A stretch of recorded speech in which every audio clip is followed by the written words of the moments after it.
नमस्कार दोस्तों, आज के इस वीडियो में आपको बताऊंगा समांतर श्रेणी चैप्टर का सवाल। क्लास 10th का कर है। यदि किसी समांतर श्रेणी का पांचवा एवं नौवां पद क्रमशः 43 एवं 79 है तो समांतर श्रेणी ज्ञात करें। यानी कि हमें एपी निकालना है, ठीक है ना। एपी मालूम नहीं है। किसी समांतर श्रेणी का, कोई भी समांतर श्रेणी हो सकता है जिसका पांचवा और नौवां पद दिया है 43 एवं 89, ठीक ना।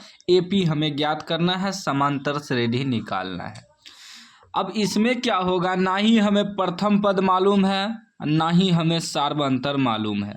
तो पहले हमें क्या करना होगा, सार्व अंतर और प्रथम पद मानना होगा। लिखेंगे माना एपी के या आप लिख सकते हैं माना समांतर श्रेणी के प्रथम पद ए मान लिए प्रथम पद को, और सार्व अंतर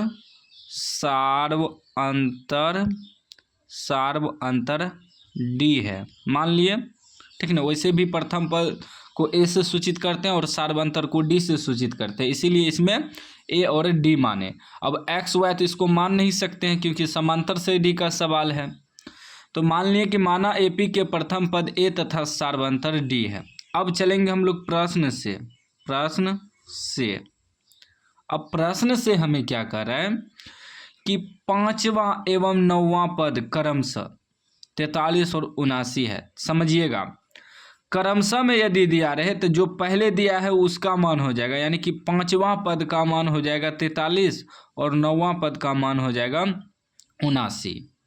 अब देखिए, ये पांचवा पद है तो इसको ऐसे लिखेंगे। पांचवा पद का मतलब क्या हुआ, A5। तो A5 को क्या लिखेंगे, A प्लस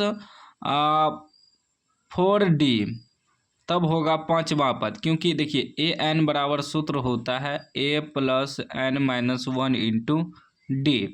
तब हम यदि A5 निकालेंगे, A5, तो यहाँ N है, तब ना यहाँ N है, यहाँ 5 है, तो क्या हो जाएगा A प्लस N की जगह 5 रखेंगे -1 इंटू डी। तो क्या आ जाएगा, A 5 में से घटेगा 4 और 4 गुना डी, 4D आ गया, ठीक ना। तो यही आया, ठीक ना। मतलब समझ लीजिए, यदि पांचवा पद है तो उसको A प्लस 4D लिखेंगे, यानी एक कम लिखेंगे। तो पांचवा पद क्या लिखेंगे, A प्लस 4D बराबर कितना दिया है, 43 दिया है। इसको मान लेंगे समीकरण 1, ठीक है ना। क्योंकि एगो पद ई हुआ, 4D, एगो 4 गो डी ई हो गया, 4 1 5D हो जाएगा, मतलब पांचवा पद हो जाएगा। अब फिर कह रहे हैं नौवां पद 89 है, A9 है, इसका मतलब A9 को क्या लिखेंगे, A प्लस 8D, ठीक ना। तब ना A9 होगा। एक पद यहाँ है, 8 पद यहाँ, 8 1 नौवां पद हो जाएगा। अभी तुरंत समझा है कैसे लिख सकते हैं, इसको भी थोड़ा समझाते हैं कि AN बराबर सूत्र होता है A plus N-1 into D. तो A यहाँ नौवां पद का है, इसका मतलब A9 है। A9 जब निकालेंगे तो A प्लस N की जगह 9 रखेंगे, घटा 1 इंटू डी, तो क्या आ जाएगा, A प्लस 9 में से 1 घटेगा 8 गुना डी करेंगे तो 8D आया। तो यानी यही मान आ जाएगा। सीधा समझ लीजिए कि कोई भी पद रहे, जैसे पांचवा पद है तो A प्लस 4D लिखेंगे, यदि सातवां पद दे देगा तो A प्लस 6D लिखेंगे, ठीक। इतना तो समझ गए। अब इसको क्या लिखेंगे, दूसरा समीकरण को, कि नौवां पद कितना दिया है, 89। तो नौवां पद को लिखेंगे A प्लस 8D बराबर 79 है, 79। समीकरण ये हो गया आपका 2, ठीक। अब देखिए, इसमें विलोपन विधि से समीकरण को हम लोग कटाएंगे, ठीक ना। कटाएंगे, यदि ए को कटाएंगे तो डी का मान निकलेगा, फिर डी को कटाएंगे तो ए का मान निकलेगा। तो हम ए का मान कटाते हैं क्योंकि कटाने में सही रहेगा, सिर्फ माइनस करना है। समीकरण 1 को समीकरण 2 से माइनस करना है। लिखेंगे समीकरण 1 माइनस समीकरण 2, ठीक, क्योंकि पहले से बराबर है, कट जाएगा आसानी से। तो ये हो जाएगा A प्लस 4D बराबर 43 ए प्लस 8D बराबर 79, ठीक ना। क्या किए हैं, समीकरण एक में समीकरण को घटाए तो यहाँ घटा देंगे, यहाँ भी जोड़ है तो घटा देंगे, यहाँ भी जोड़ है तो घटा देंगे। अब ए प्लस माइनस कट गया और यहाँ देखिए क्या बचा, 4D प्लस में है, ये माइनस 8D हो गया, 4D में से 8D घटेगा तो माइनस 4D बचेगा बराबर 43 में से 79 घटेगा तो 9 में से 3 घटेगा 6, 7 में से 4 घटेगा 3, माइनस में घटेगा क्योंकि कम में से ज़्यादा घट रहा है, माइनस 36 हो गया। अब यदि हम लोग D बराबर निकालेंगे तो ये हो जाएगा माइनस 36 बटे माइनस 4, गुना में है तो भगा में आ जाएगा, 9 चौके 36, माइनस माइनस भी कट जाएगा, यानी D का मान कितना निकल गया, D बराबर हमें 9 निकल गया। अब यही D का मान समीकरण एक में रख देंगे तो A का मान निकल जाएगा, लिखेंगे D का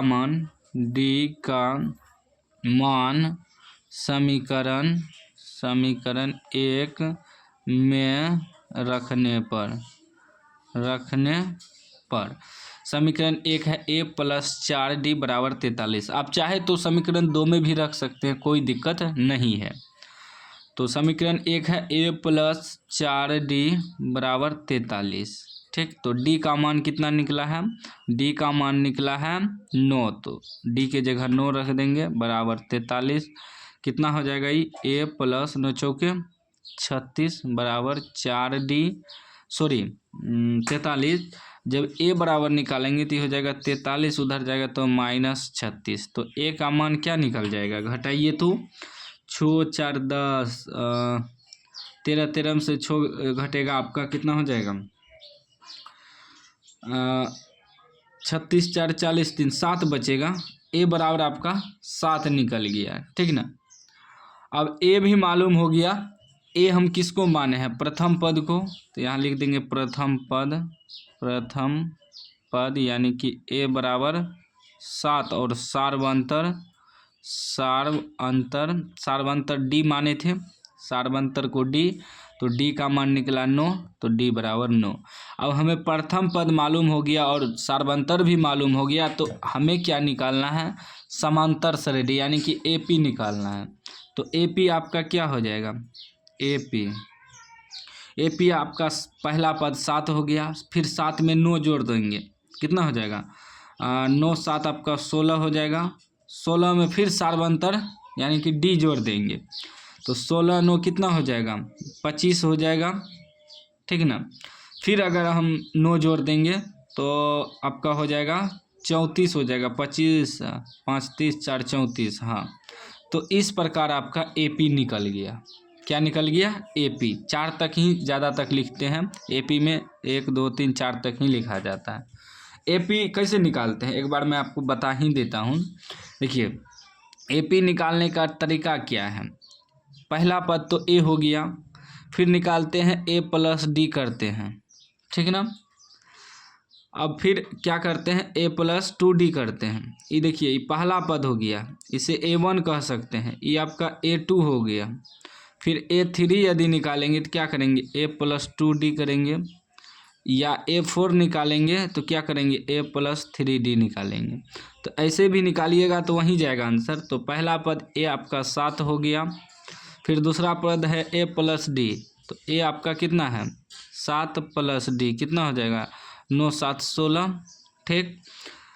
तीसरा पद क्या है A प्लस 2D, A आपका कितना है 7 है प्लस 2D, D कितना है 9 है, तो कितना हो जाएगा 9 दूनी 18 7 25। फिर तीसरा पद, चौथा पद क्या है, चौथा पद है A प्लस 3D, A की जगह 7 है प्लस 3D, D की जगह 9 है, 9 तिया 27 7 34। देखिए ऐसे भी निकल गया AP, वही निकला 7 16 25 34। या आप डायरेक्ट भी निकाल सकते हैं, बस जोड़ के पहला पद लिख दिए, उसमें 9 जोड़ दिए तो 16 निकल गया, फिर 16 में 9 जोड़ेंगे तो 25 निकलेगा, फिर 25 में 9 जोड़ेंगे तो 34। आप डायरेक्ट भी लिख सकते हैं, यहाँ भी आपका आंसर हो गया, या आप चाहे तो ऐसे भी निकाल सकते हैं। तो दोनों तरीका हमने आपको बता दिया, ठीक ना। तो उम्मीद है कि वीडियो पसंद आया होगा, पसंद आया है तो लाइक कर दीजिए, चैनल को आप लोग सब्सक्राइब कर दीजिए और घंटी को दबा के ऑल कर दीजिए।